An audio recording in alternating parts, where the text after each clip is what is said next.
Hi there, this is Justin Krane, Certified Financial Planner Professional and founder of Krane Financial Solutions. Welcome to Money You Got This. So how can you really live? How? By uniting your business money, your personal money with your life and your business. Word up.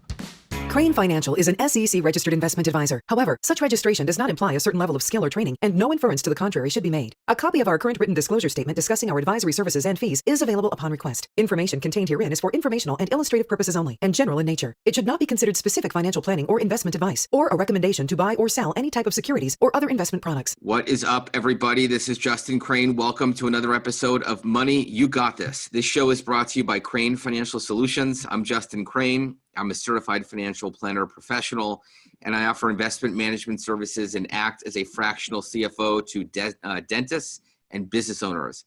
I'm the author of the book, Money You Got This. It's time to merge your money with your life. You guys ready? Let's do this. I'm psyched you're listening to the show. I want to give you this free report, 3 things multimillionaires do to grow their wealth.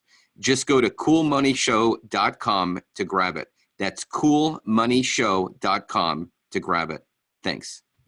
So today's guest is Andy Grover Cleveland. What a presidential kind of a name. Andy is the dental accounts receivable ninja. Andy, welcome to the show. How you doing? Justin, thanks for having me. Great to be here. Yeah, you've got great energy. I've connected with you in the past, and I've really wanted to bring you on.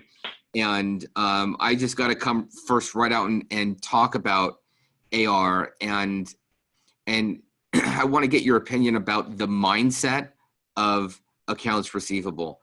When a dentist deals with it, it's like this vortex that they can get into. And in other words, people owe the money, but they haven't collected. So can you talk a little bit about the mindset of trying to collect as a business owner, in particular a dentist?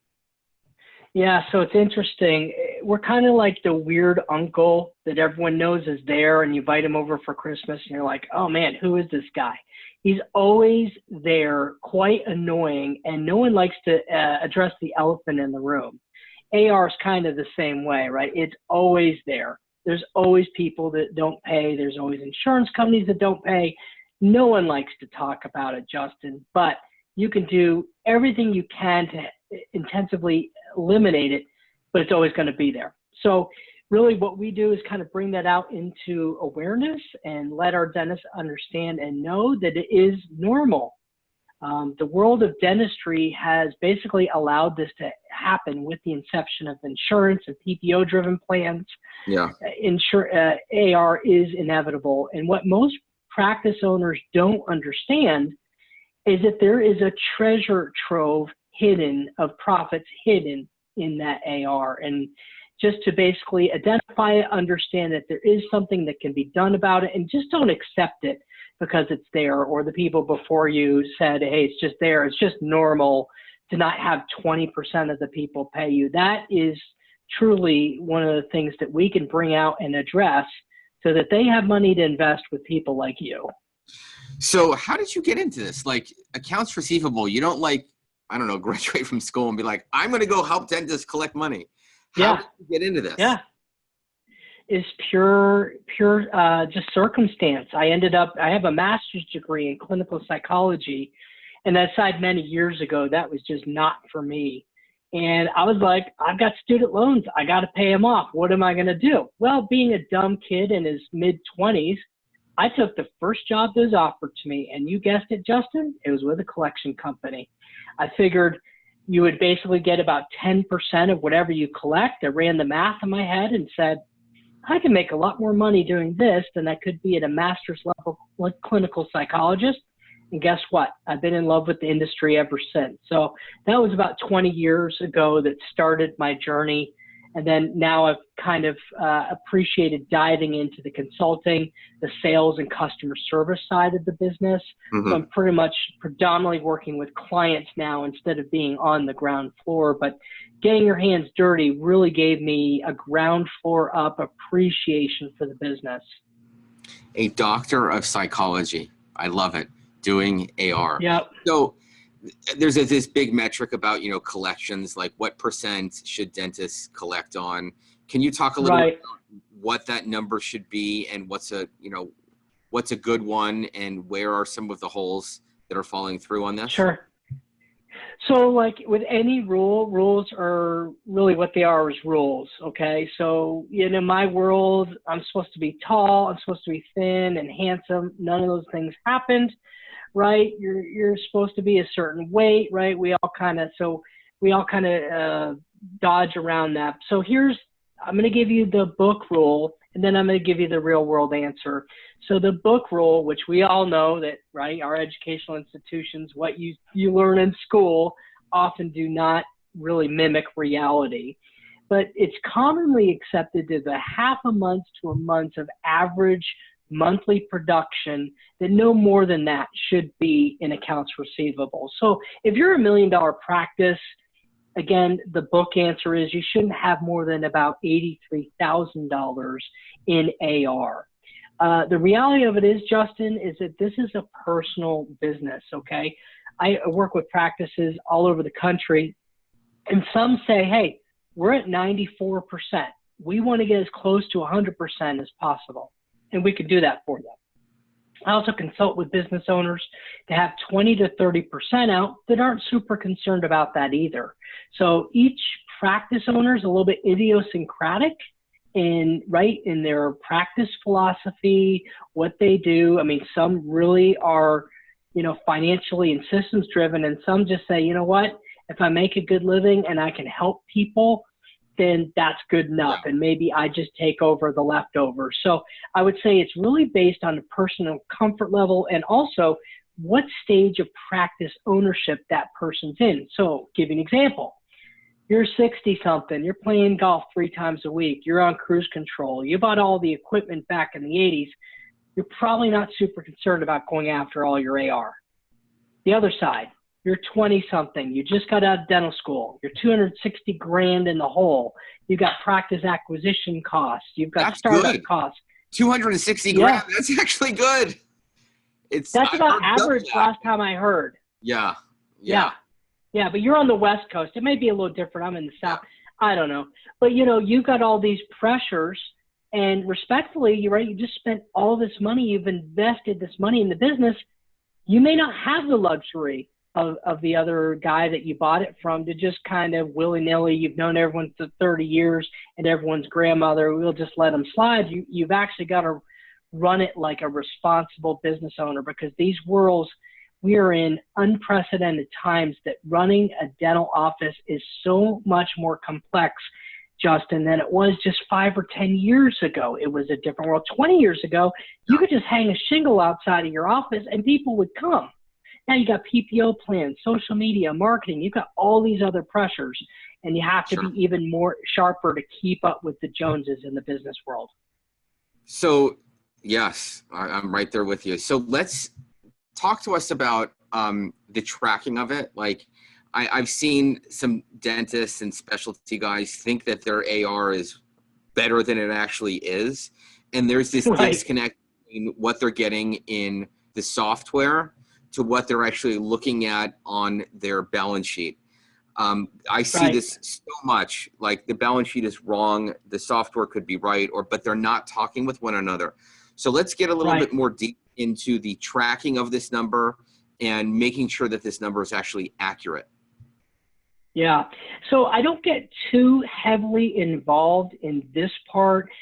Obviously, if you take advantage of your software, depending on what software you use, if you have someone trained to help you run reports. So for example, if you're contractually bound to write off, let's just say that the percentage of 20% on an average PPO plan, right? That's not AR that you could ever realize, right? You're contractually bound to write that off. So it's important that you distinguish that from true AR, money that's truly owed from an insurance company or someone, a person or individual that owes you the money. So knowing that distinction, it might not be as bad as you think.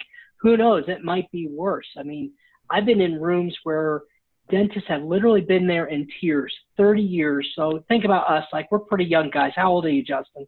47. 47. I'm 46. So we still think we're young. But then when I was on an airplane last week, the kid behind me said, "Excuse me, sir." And I'm like, "Are you looking for my dad? What's going on?" Yeah. So anyway, point that I remiss. But anyway, so we all have different vantage points of where we are in our practice. So I actually forgot my point entirely with that crazy story because it blew me away so much, Justin. What were we talking about? We're talking about the data, thinking that your AR is this, but maybe it's actually higher than that. The tracking on the balance sheet Right. software is giving you, and not quite sure exactly what that number is, and not even tracking it. I mean, this is low hanging. It's crazy.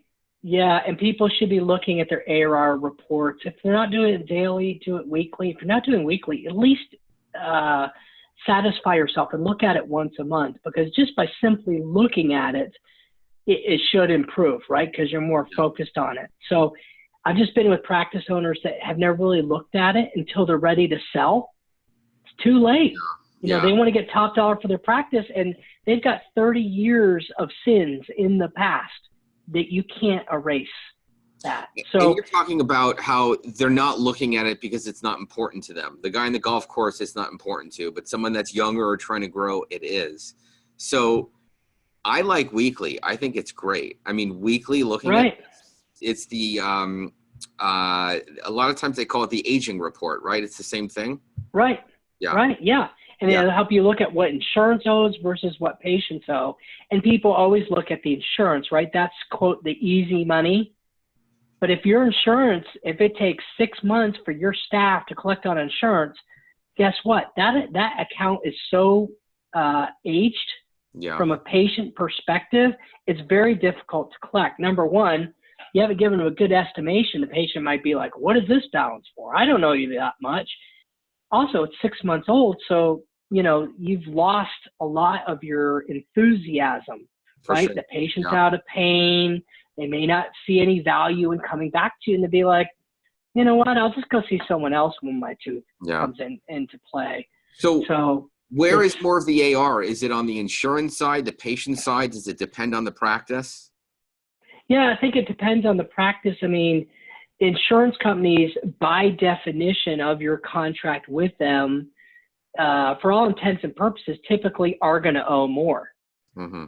But again, that recovery and the proper filing and reimbursement of that insurance, the patient part is contingent on that being done quickly and effectively, because, right, the older it is, the harder it is to collect. So if it takes you 6 months or a year to duke it out with an insurance company, that patient balance is pretty much uncollectible. So that's the challenge. So who should be doing the collecting with the patients and the insurance companies? Do you think it should be, I mean, I know you're biased on this because this is your core business, but I've seen dentists try to just give the collections to someone in-house, and they'll do it and they'll make some progress, but they might not make as much because they're not either well-versed in that or don't know the system or get frustrated, give up and all that. So at what point should the dentist begin to like seriously think about trying something different? So it's kind of like everything else, Justin. I mean, you know what you're worth on an hourly basis, and I do too, right? So sometimes, like a DIY perspective, it might make sense. Hey, plumbing, right? It might make sense for you to look at your plumbing for 2 minutes before you call a plumber, right? You got a tooth that hurts, Justin. Are you going to try to pull it yourself, or are you going to hire someone to do it? Of course, your car's broken. You're going to do it yourself? Yeah, right. Like, hey, there's great YouTube videos. Google drunk redneck dentist, and you will find like people in the backwoods of like some of the southern states pulling the teeth. They're drinking beer and pulling each other's teeth. So their cost, the pain of what it would cost them to do it themselves, by far is less than what it costs to have a professional do it. So I'm making light of it, but the point is, sometimes it makes sense to do things yourself, and sometimes it absolutely does not. You're understaffed. You're overstressed. You have you can't find someone reliable in your community. And I'm not even talking about the stuff that my business. I'm talking about the insurance business. Insurance business. There's a huge trend to outsourcing the dental insurance, and I'm an advocate of, if it costs you less, if it takes stress off of you, and it does not take away from the patient experience, you should consider outsourcing. Insurance is a no-brainer to get out of your office. Like, there's nothing that is positive about filing your insurance, appealing your own insurance, right? You have staff members, they're ignoring good patients right in front of them at the window or the phone because they're on the phone with some, on hold with an insurance company for 20 minutes trying to figure out why their insurance claim wasn't filed, right? That makes zero sense.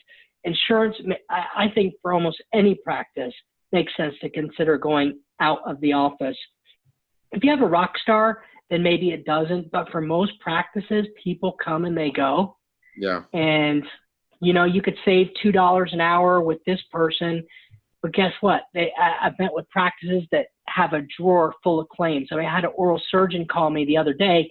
He's like, I just bought this practice and I just found out there's about $200,000 of insurance claims in a drawer that has not been filed. Insane. I mean, what's the cost? Is that cost better than paying a little bit more and outsourcing it? That's insane. I would think so. So you run into all different types of scenarios there. There's no one size fits all, but I would suggest to your listeners, consider it and look into it to see if it's right for you. do you ever go in, clean it up, and then teach them how to do it and then touch on them like, you know, once or twice a year? Or do you go in and just offer it as an ongoing service to your clients? Yeah, so it depends on the needs of the practice. I personally basically kind of fill that role of having a virtual assistant or having someone do the work. Yeah. Theoretically, I am not opposed to them solving the problem on their own. I would encourage it. I'm just not the person they would want. They would want a practice management consultant or someone at the front that can hire and train their front office people to make that happen.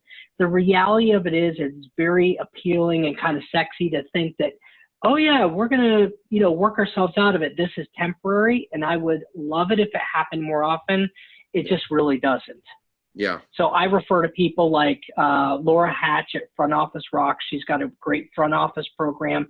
People like that are really trained in working with those people, can actually make that happen, Justin. That's not really for me to do. I just fill the need. So you're working on an outsourced basis, and are they paying you a fee to do this, or are you charging them like a percent of what you collect? How does that work?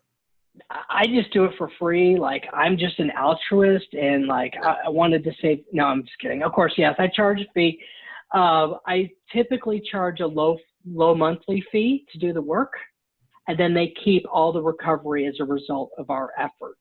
So I'm typically able to provide a return on investment of typically 5 to 10 times whatever the client were to invest.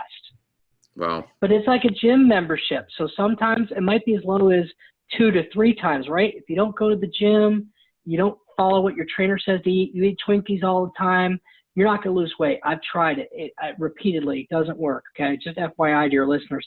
If you follow the instructions, right, you go to the gym, right, you eat what you're supposed to, you're going to get better results. And so the same thing's used with our system or probably your system, right? You're dependent on them executing. And the more they follow your sage advice, the better results they're going to get. So my upper echelon clients, 8 to 10 times what they invest, but kind of the norm is probably somewhere between 6 and 8 times, day in, day out. So talk to us about the state of dentistry. A lot of it is going into like corporate DSO and all of that. Right. And I know that what you're doing can play a big part in valuation and huge for a practice to show their metrics and their numbers to a buyer. Yep. Do you ever get brought in before someone is thinking of selling to reduce their AR and make their business look better? Yep. Yeah. And kind of what we talked about at the beginning of our conversation, sometimes it's a little bit too late. Yeah. So I would encourage any practice owner, if you're thinking about selling in the next 3 to 5 years, to definitely consider looking at outsourcing the insurance and the patient portion, which is basically what I do. I more commonly get brought in by the new practice owner. Yeah. Because our company is technology driven. It's a progressive dashboard that integrates with most software. It's really slick. It's seamless. We can even automate with a weekly email to kind of help to automate the patient portion side of things and to get that stuff coming in. So more often than not, I'm getting brought in by the person that bought the practice that, hasn't seen an update since the 80s, right? Has a bunch of AR. They may have purchased the AR or maybe not. Sometimes they just buy it as is and the AR goes with the practice. But very often in a transitional world, I'm getting brought in actually by the buyer of the practice because they're usually really technology driven, systems driven, right? These folks coming out of dental school are super sharp and they have to be to compete with the big boys, right? Like it's a different world now than it was even just a short time ago. What are you seeing out there, by the way? Did you see any difference in the way, like your ability to work with a client is a result of their time in their practice ownership? On my end, what I'm seeing is that a lot of the dentists think that their business is worth a lot more than it really is. And if they focus on some key metrics like profits, cash, AR, and just specific metrics like maybe staff as a percentage of sales or something like that, they could get a few more zeros out for a sale, but they got to do this for 5 years and show consistency of it. So the multiple on what they sell for will be higher. Otherwise, a buyer, these guys are smart. They're not going to pay you what you think your business is worth if it's just if it's not sustainable. So that's what I'm seeing. I'm curious about one thing though. Are you seeing the trend of AR going down? Is it going up? Is it about the same? Is it getting worse? No, it's going up. What about all that? It's going up. Really? Yeah, it's getting worse. Yeah, there's a Sika Software is someone that publishes analytics, right? They have a KPI dashboard. There's many other great ones too, like Dental Intel and Practice by Numbers. There's a bunch of them. But the Sika did a study where they were tracking AR, and it was like, I'm pulling this out of thin air, but it was from 2010 to 2016 or 17, AR continued to be on the rise every year. And I don't have the most recent version of that study, but it was alarming that it's continuing to be on the rise. And I'm guessing a lot of that is just because PPOs are becoming so much more prevalent than they ever have been, prevalent than they ever have been. For sure. So I see this sign behind you, Dental Practice Ninjas. What is that all about? Yeah. So being the quote unquote collections ninja, okay? I don't want to be just limited by that term. So Justin, I want to be more of a resource for my clients. Mm-hmm. So I've created a free resource for any dentist. It's dentalpracticeninjas.com. And I basically have worked with other partners that have a track record with that are ethical. And basically, so instead of a dentist saying, hey, I'm interested in someone doing PPO negotiation, where do I go? Well, they can go to my website and they can connect with that person for free. So I've got a bunch of people listed. I need to do a lot more work with the site to get more partners like yourself included. I just haven't. My business has been so busy the past 6 months or a year. It's been crazy, but it's been wonderful. I'm not complaining. But so anyway, that's a free resource designed for dentists to connect with other great people they can trust. So where can everyone go to get more information about you and connect with you and work with you? What's the best site for them to go to? Best site is andycleveland.com. AndyCleveland.com. Awesome. Yeah, so it's all my Google, Facebook reviews, articles I've written, podcasts. Yeah. We'll put this one up. Let's make sure that happens. Yeah. And it's just a one-stop resource for dentists to stop, check me out. They can even get on my calendar there. If they like it, great. If they don't, right, there's other people out there. But I just specialize in the dental field, and that's where I see the need, Justin. There really isn't anyone out there that's specializing in the field of dentistry. And I'm just proud to say that I've dedicated the better part of my adult life to it. I love it. Well, thank you so much for coming on. It's been great to have you. Justin, I appreciate you having me. Thank you very much. All right, my man. Have a question? Want to get in touch with us? Need some help and advice with your finances? Just go to coolmoneyshow.com and reach out to us. That's coolmoneyshow.com. Krane Financial Solutions is an SEC-registered investment advisor. However, such registration does not imply a certain level of skill or training, and no inference to the contrary should be made. A copy of our current written disclosure statement discussing our advisory services and fees is available upon request. Information contained herein is for informational and illustrative purposes only and general in nature. It should not be considered specific financial planning or investment advice, or a recommendation to buy or sell any type of securities or other investment products. No investment decision should be made based solely on any information provided herein. We do not provide legal, accounting, or tax services. We recommend that all investors seek out the services of competent professionals in any of the aforementioned areas. Certain information provided has been obtained from third-party sources that we believe reliable. However, it's not been independently verified and is not guaranteed.